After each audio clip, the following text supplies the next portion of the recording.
अमालेकियों के खिलाफ जंग। और सैमुएल ने साउल से कहा, खुदावंद ने मुझे भेजा है कि मैं तुझे मसा करूं, ताकि तू उसकी कौम इस्राएल का बादशाह हो। सो अब तू खुदावंद की बातें सुन। रब्बुल अफ़वाज यूं फरमाता है कि मुझे इसका ख्याल है कि अमालीक ने इस्राएल से क्या किया, और जब ये मिस्र से निकल आए तो वो राह में उनका मुखालिफ होकर आया। सो अब तू जा और अमालीक को मार, और जो कुछ उनका है सबको बिल्कुल नाबूद कर दे, और उन पर रहम मत कर, बल्कि मर्द और औरत, नन्हे बच्चे और शीरखार, गाय बैल और भेड़ बकरियां, ऊंट और गधे सबको कत्ल कर डाल। चुनाचे साउल ने लोगों को जमा किया और तिलाइम में उनको गिना। सो वो 2 लाख प्यादे और यहूदा के 10,000 मर्द थे। और साउल अमालीक के शहर को आया और वादी के बीच घात लगाकर बैठा। और साउल ने कीनियों से कहा कि तुम चल दो, अमालीकियों के बीच से निकल जाओ, ताना हो कि मैं तुमको उनके साथ हलाक कर डालूं, इसलिए कि तुम सब इस्राएलियों से जब वो मिस्र से निकल आए मेहर के साथ पेश आए। सो कीनी अमालीकियों में से निकल गए, और साउल ने अमालीकियों को हवेला से शोर तक जो मिस्र के सामने है मारा, और अमालीकियों के बादशाह अजाज को जीता पकड़ा और सब लोगों को तलवार की धार से नेस्त कर दिया। लेकिन साउल ने और उन लोगों ने अजाज को और अच्छी अच्छी भेड़ बकरियों, गाय बैलों और मोटे मोटे बच्चों और बर्रों को और जो कुछ अच्छा था उसे जीता रखा, और उनको नेस्त करना न चाहा। लेकिन उन्होंने हर एक चीज को जो नाकिस और निकम्मी थी नेस्त कर दिया। साउल बहसीयत बादशाह रद्द किया जाता है। तब खुदावंद का कलाम सैमुएल को पहुंचा कि मुझे अफसोस है कि मैंने साउल को बादशाह होने के लिए मुकर्रर किया, क्योंकि वो मेरी पैरवी से फिर गया है और उसने मेरे हुक्म नहीं माने। बस सैमुएल का गुस्सा भड़का और वो सारी रात खुदावंद से फरियाद करता रहा। और सैमुएल सवेरे उठा कि सुबह को साउल से मुलाकात करे, और सैमुएल को खबर मिली कि साउल करमिल को आया था, और उसने अपने लिए यादगार खड़ी की और फिर कर गुजरता हुआ जिलजाल को चला गया है। फिर सैमुएल साउल के पास गया, और साउल ने उससे कहा, तू खुदावंद की तरफ से मुबारक हो, मैंने खुदावंद के हुक्म पर अमल किया। सैमुएल ने कहा, फिर ये भेड़ बकरियों का ममियाना और गाय बैलों का बनबाना कैसा है जो मैं सुनता हूं?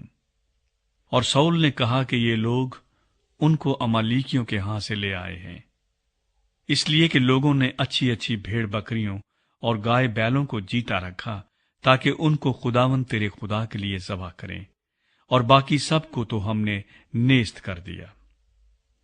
तब सैमुएल ने साउल से कहा, ठहर जा, और जो कुछ खुदावंद ने आज की रात मुझसे कहा है वो मैं तुझे बताऊंगा।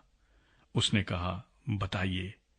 सैमुएल ने कहा, गो तू अपनी ही नजर में हकीर था, तो भी क्या तू बनी इस्राएल के कबीलों का सरदार न बनाया गया? और खुदावंद ने तुझे मसाह किया ताकि तू बनी इस्राएल का बादशाह हो। और खुदावंद ने तुझे सफर पर भेजा और कहा कि जा और गुनाहगार अमालीकियों को नेस्त कर, और जब तक वो फना न हो जाएं उनसे लड़ता रहे। बस तूने खुदावंद की बात क्यों न मानी, बल्कि लूट पर टूट कर वो काम कर गुजरा जो खुदावंद की नजर में बुरा है। साउल ने सैमुएल से कहा, मैंने तो खुदावंद का हुक्म माना, और जिस राह पर खुदावंद ने मुझे भेजा चला, और अमालीक के बादशाह अजाज को ले आया हूं, और अमालीकियों को नेस्त कर दिया। पर लोग लूट के माल में से भेड़ बकरियां और गाय बैल, यानी अच्छी अच्छी चीजें जिनको नेस्त करना था, ले आए, ताकि जिलजाल में खुदावंद तेरे खुदा के हुजूर कुर्बानी करें। सैमुएल ने कहा, क्या खुदावंद सोख्तनी कुर्बानियों और ज़बीहों से इतना ही खुश होता है जितना इस बात से कि खुदावंद का हुक्म माना जाए? देख, فرما برداری قربانی سے اور بات ماننا مینڈھوں کی چربی سے بہتر ہے، کیونکہ بغاوت اور جادوگری برابر ہیں اور سرکشی ایسی ہی ہے جیسی مورتوں اور بتوں کی پرستش۔ سو چونکہ تو نے خداوند کے حکم کو رد کیا ہے، اس لیے اس نے بھی تجھے رد کیا ہے کہ بادشاہ نہ رہے۔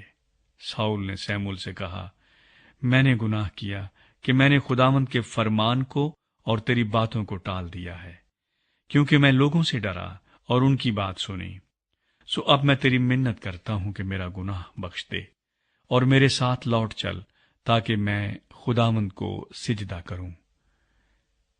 سیموئیل نے ساؤل سے کہا، میں تیرے ساتھ نہیں لوٹوں گا، کیونکہ تو نے خداوند کے کلام کو رد کیا ہے، اور خداوند نے تجھے رد کیا کہ اسرائیل کا بادشاہ نہ رہے۔ اور جیسے ہی سیموئیل جانے کو مڑا، ساؤل نے اس کے جبے کا دامن پکڑ لیا اور وہ چاک ہو گیا۔ تب سیموئیل نے اس سے کہا، خداوند نے اسرائیل کی بادشاہی تجھ سے آج ہی چاک کر کے چھین لی، اور تیرے ایک پڑوسی کو جو تجھ سے بہتر ہے دے دی ہے۔ اور جو اسرائیل کی قوت ہے وہ نہ تو جھوٹ بولتا اور نہ پچھتاتا ہے، کیونکہ وہ انسان نہیں ہے کہ پچھتائے۔ اس نے کہا، میں نے گناہ تو کیا ہے، تو بھی میری قوم کے بزرگوں اور اسرائیل کے آگے میری عزت کر اور میرے ساتھ لوٹ چل، تاکہ میں خداوند تیرے خدا کو سجدہ کروں۔ پس سیموئیل لوٹ کر ساؤل کے پیچھے ہو لیا، اور ساؤل نے خداوند کو سجدہ کیا۔ تب سیموئیل نے کہا کہ امالیکیوں کے بادشاہ اجاج کو یہاں میرے پاس لاؤ۔ سو اجاج خوشی خوشی اس کے پاس آیا، اور اجاج کہنے لگا، فی الحقیقت موت کی تلخی گزر گئی۔ سیموئیل نے کہا، جیسے تیری تلوار نے عورتوں کو بے اولاد کیا، ویسے ہی تیری ماں عورتوں میں بے اولاد ہوگی۔ اور سیموئیل نے اجاج کو جلجال میں خداوند کے حضور ٹکڑے ٹکڑے کیا۔ اور سیموئیل راما کو چلا گیا، اور ساؤل اپنے گھر ساؤل کے جبا کو گیا، اور سیموئیل اپنے مرتے دم تک ساؤل کو پھر دیکھنے نہ گیا، کیونکہ سیموئیل ساؤل کے لیے غم کھاتا رہا، اور خداوند ساؤل کو بنی اسرائیل کا بادشاہ کر کے ملول ہوا۔ داؤد کو بادشاہ ہونے کے